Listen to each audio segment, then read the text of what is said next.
সঙ্গের আচার্য অনুমতি ক্রমে আমি জগদানন্দ মহারাজকে অনুরোধ করবো, বিনম্র অনুরোধ যে একটা কথা বলার জন্য। এরপরে আমরা আমি কথা করে আমরা কম্বল মানে চলে যাবো।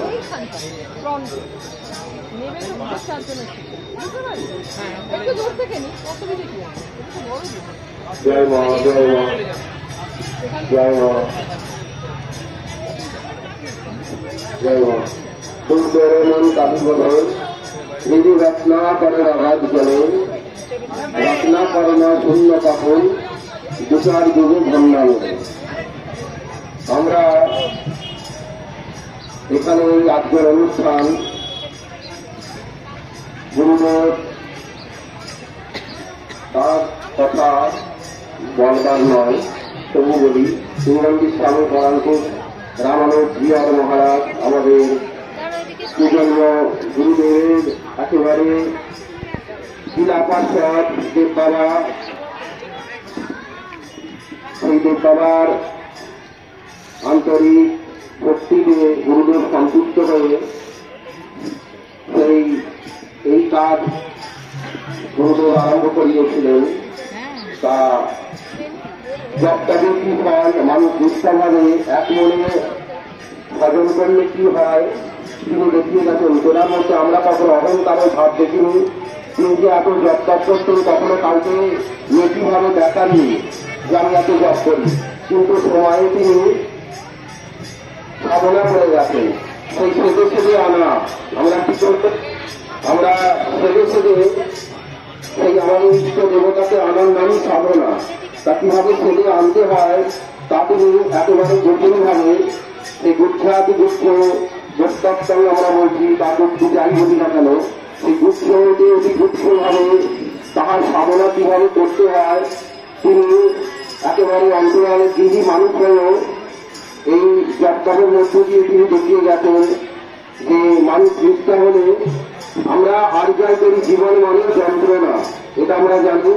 জীবনে সুখ আছে, দুঃখ আছে, আনন্দ আছে, হতাশা আছে, শত্রু আছে, মৃত্যু আছে, সব মিলিয়ে আমাদের জীবন। কিন্তু আমাদের যদি মৃত্যু ভালো হয় তবেই জানবো আমরা প্রকৃত সেইখানে পৌঁছেছি। মৃত্যু যন্ত্রণা, ভয়ানক যন্ত্রণা, যত তত করতি মরণেতে হুঁশিয়া। আমরা এত কিছু করে যদি সত্যিকারে মরণটা তার চরম স্মরণ করে না করতে পারি তাহলে আমাদের সারা জীবনে বিভ্রান্তমূলক সব কিছু। তা তিনি দেখিয়ে গেছেন।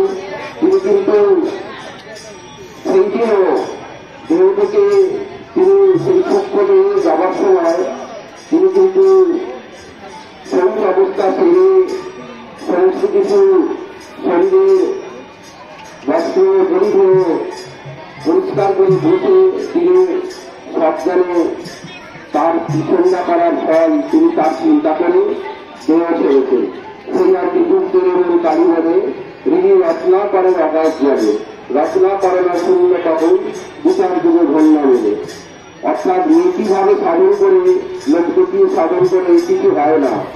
সাধনা যে কোনো জিনিস, সাধনা অন্তরালী জিনিস, ঈশ্বরকে ভালোবাসবার জিনিস।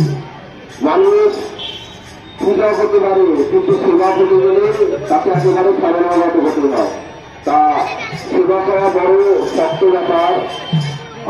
আমি নাক বড় অবস্থান, অহংকার থাকলে আদমিকে তিনি কাছে নেন না। আমরা দেখেছি ঠাকুর রামকৃষ্ণদেবের কাছে মাস্টারমশাই প্রথমে দেখেন, মাস্টারমশাইকে ঠাকুর জিজ্ঞেস করছে বিয়ে হয়েছে, বলছে হ্যাঁ। তোকে ছেলে হয়েছে, বলছে হ্যাঁ। বলছে বাবা ছেলে হয়ে গেল। অর্থাৎ আমরা যখন ঈশ্বরের কাছে যাই তিনি আমাদের প্রথম কি করেন, আমাদের মনের অহংকারটাকে তিনি একেবারে দমন করে দেন। সেই অহংকারটাকে দমন করবার জন্য যত রকম পারিপার্শ্বিক দিক থেকে আঘাত হানি আনবার চেষ্টা হয় ভগবানের করুণায়, সেগুলো কিন্তু আমাদের যেতে হয়। এগুলোকে যদি আমরা রাগ করে ফেলি তাহলে কিন্তু আমরা কোনোদিন সেই অহংকারকে বিনাশ করতে পারবো না, আর তিনি কখনোই হৃদয়ে আবির্ভাব হবেন না। তিনি যখনই আমরা তার স্মরণ নিই তিনি চারিদিক থেকে লাঞ্ছিত অপমানিত এইসব প্রসঙ্গত হতে থাকে সাধকের জীবনে। তাহলে যত অহংকারে দেশটাকে তিনি উঠিয়ে দেবার জন্য আমরা কোনো ঠাকুরকে সেনাপতি হয় তার সেই যে স্বর্ণকার বা কামার গাড়ি হাতে পৌঁছা গেল সেই গাড়ি তবে একটা জিনিস তৈরি করে। ঠাকুর স্বামীজিকে একবার বলেছিলেন তুমি গুরু মানো না? স্বামীজি বললেন না, গুরু মানি না। বললো কেন? বলে গুরু এলে কি হবে? ঠাকুর বললেন একটি ঘটি ছিল দেখিয়েছিলেন, এই ঘটিটাকে দেখছো? বলছো হ্যাঁ। এই ঘটিটা কিভাবে তৈরি হলো? বললো কেন? এই ঘটিটা কামারের কাছে গেছে, তো বানিয়ে দিয়েছে। বলতো আমি সবাই থেকে মিস্ত্রি লাগে, তুমি যত বড়ই হয় না কেন গুরু ছাড়া এগোতে পারবে না। সেই গুরুকে অনুষ্ঠান করা, গুরুর কোনো ভেদ নেই। গুরু গুরু গুরু সদ্গুরু গুরু, আমরা সাধক গুরু, তিন প্রকার গুরু আছে আমরা জানি। গুরু একই রকম। যিনি গুরুর কাছে দীক্ষা নিয়ে সাধকে যদি আধার ভালো হয় তবেই উন্নতি হয়, কিন্তু সদ্গুরুর কাছে দীক্ষা নিলে আধার ভালো না হলেও সে কিছু তৈরি হয়ে যায়। কাঁচা মাটি শিল্পীর হাতে বললে সে কাঁচাও বানাতে পারে, আবার মূর্তিও বানাতে পারে। তা সদ্গুরু হাতে বললে মানুষের যদি আধার সংস্কার না থাকে, সদ্গুরুর শক্তিতে আধার সংস্কার এসে যায়। তা আমরা যদি সংস্কারে থাকতে চাই, আমরা সংস্কার ছাড়া কিছুই না, কুসংস্কারী বলি আর কুসংস্কারী বলি। আমরা কিন্তু সংস্কারই ভক্ত। সংস্কার থেকে কখনোই কেউ উঠতে পারে না, এতটুকু মনে হয়। সেই সংস্কারের মধ্যে দিয়ে প্রত্যেক মানুষকে ভালোবাসতে হবে, প্রত্যেক জীবের মধ্যে কি বর্তমান এটা ভাবতে হবে। মানুষের কি মধ্যেই ভগবান বিরাজ করছেন আত্মারূপে, এটি আমাদের মানতে হবে। মানুষ আমাদের অপমান করলো কি ভালোবাসলো সেটা আমাদের দেখবার দরকার নেই। আমাদের একটাই উদ্দেশ্য, আমরা ভালোবাসবো, আমরা সেই ভালোবাসার মধ্যে দিয়ে আধ্যাত্মিকতা জাগাবো। তাই আধ্যাত্মিকতা জাগাতে গেলে সেই দুঃখের কালী বলে হৃদয়াত্মা করার আওয়াজ চলে, অর্থাৎ সেই সদ্গুরুর আশ্রয় লাভ করে আমরা সেই হৃদয়ে তাকে চিন্তা করবো। আর সেই চিন্তা করবার ফলে আমাদের জীবনে চলার পথ এবং মৃত্যুর ভয় আমাদের কেটে যাবে। আজকে আমরা জানি আমাদের এই খেলার মধ্যে তিনি সুস্থভাবে রয়েছেন, তিনি দেখছেন, তিনি গুরুর আশ্রিত।